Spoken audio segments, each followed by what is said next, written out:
Bonjour à toutes et à tous, vous êtes bien sur Jade FM 99.7 et aujourd'hui il est temps de parler cinéma avec le Ciné Toile de Ré. Pour ça nous accueillons Mélanie. Alors, aujourd'hui je vais vous parler non pas de sortie nationale, nous n'avons pas de sortie nationale, une fois n'est pas coutume, pour faire de la place aux 3 sorties nationales qu'on avait la semaine dernière, mais donc je vais commencer par les nouveautés. On a donc cette semaine Jeune mère, le nouveau film des frères Dardenne, Jean-Pierre et Luc Dardenne, qui vient d'avoir le prix du scénario au Festival de Cannes cette année. Les frères Dardenne sont habitués au Festival de Cannes. Ils ont d'ailleurs eu 9 prix en tout avec celui-là pour des films comme Le Fils en 2002 avec Olivier Gourmet, L'Enfant avec Jérémy Régnier, ils avaient eu la Palme d'Or pour ce film-là. Et bien sûr, leur film Rosetta de 1999, pour lequel ils avaient eu la Palme d'Or et pour lequel Émilie Dequesne avait eu aussi le prix d'interprétation féminine. Donc dans ce nouveau film Jeune mère, on les retrouve, c'est une fiction bien sûr, comme d'habitude, et ils suivent 5 jeunes femmes, pour la plupart des adolescentes, qui habitent dans une maison maternelle en Belgique. Une maison maternelle, c'est un lieu qui permet d'accueillir des femmes qui sont en détresse sociale. Donc là, on suit 5 jeunes femmes qui sont aussi en train ou qui sont devenues mères.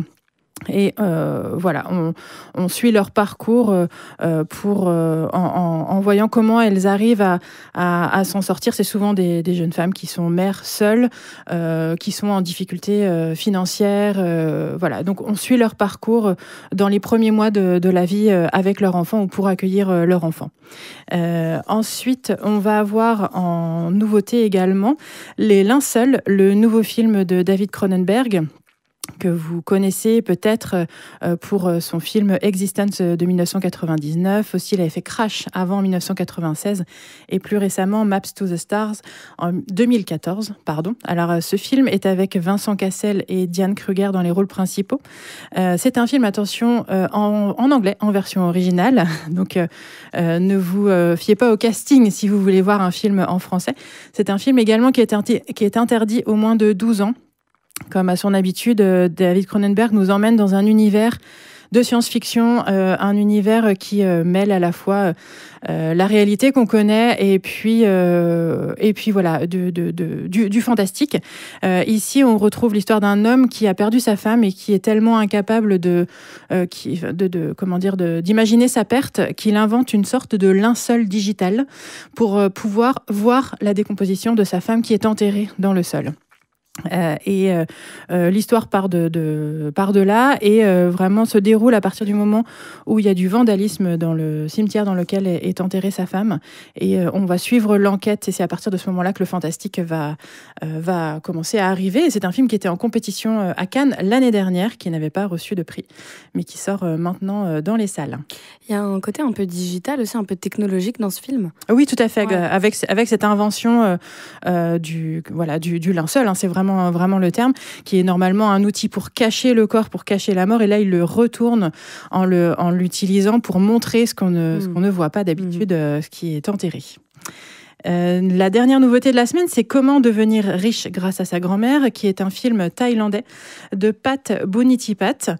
C'est un premier film, c'est un réalisateur qui avait l'habitude de réaliser des épisodes de séries auparavant. C'est un film donc en version originale, et ici, on retrouve un jeune homme qui va s'occuper de sa grand-mère, dans un premier temps, pas parce qu'il a envie de s'occuper de sa grand-mère, mais parce qu'il a l'espoir de se faire bien voir d'elle et puis de gagner un petit peu d'argent, de bien se placer pour l'héritage. Voilà, donc ça part un petit peu, c'est une comédie burlesque mais très émouvante.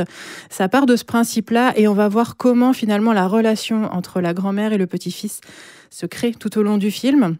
Il faut savoir qu'en Thaïlande, comme dans beaucoup de sociétés encore un peu traditionnelles, ce sont souvent les grands-parents qui s'occupent des petits-enfants, parce que les parents travaillent. Il n'y a pas forcément de système de garderie comme chez nous.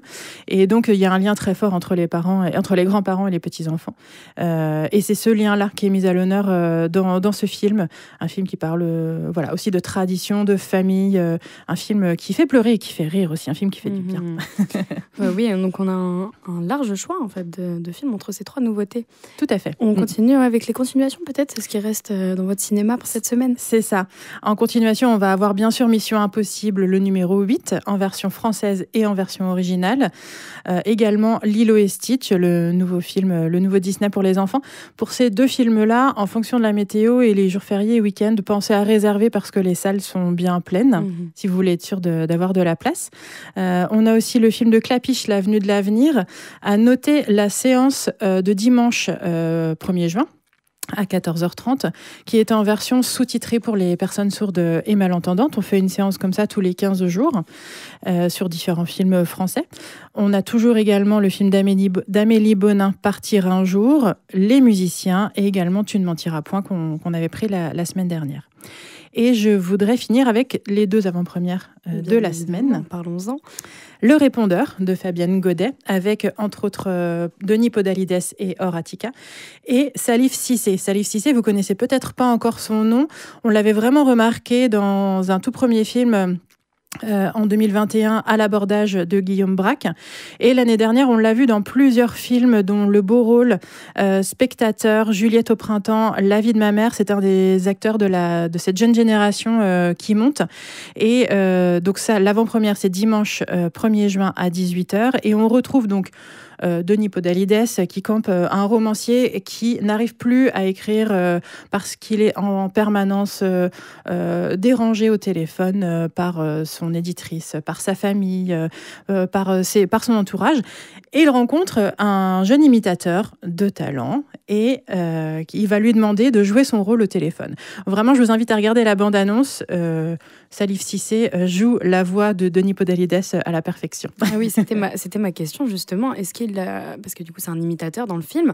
Est-ce que c'est vraiment lui qui fait la voix ou il y a peut-être un effet post-production aussi? Alors ça, je ne sais pas. Je ne suis pas allée me renseigner là-dessus. Okay. L'effet est très réaliste en tout cas. Ça, voilà, c'est une comédie, bien sûr, avec ce scénario-là. Mais voilà, ça nous donne l'impression en tout cas que c'est vraiment lui qui joue sa voix. Que ça se voit rien que dans la bande-annonce, n'hésitez pas à aller la voir. Tout à fait. Et puis, la dernière avant-première, c'est le coup de cœur surprise, le traditionnel coup de cœur surprise mensuel. C'est le dernier de la saison. Ça reprendra après, à partir de septembre. Donc, ce sera le lundi 2 juin à 20h30. Et la seule chose que je peux vous dire, c'est que c'est un film en version originale. Et comme tous les mois, depuis 1 an, il y aura un échange ensuite dans la salle animé par les bénévoles qui ont choisi ce film-là. Très bien, on n'en dit pas plus alors.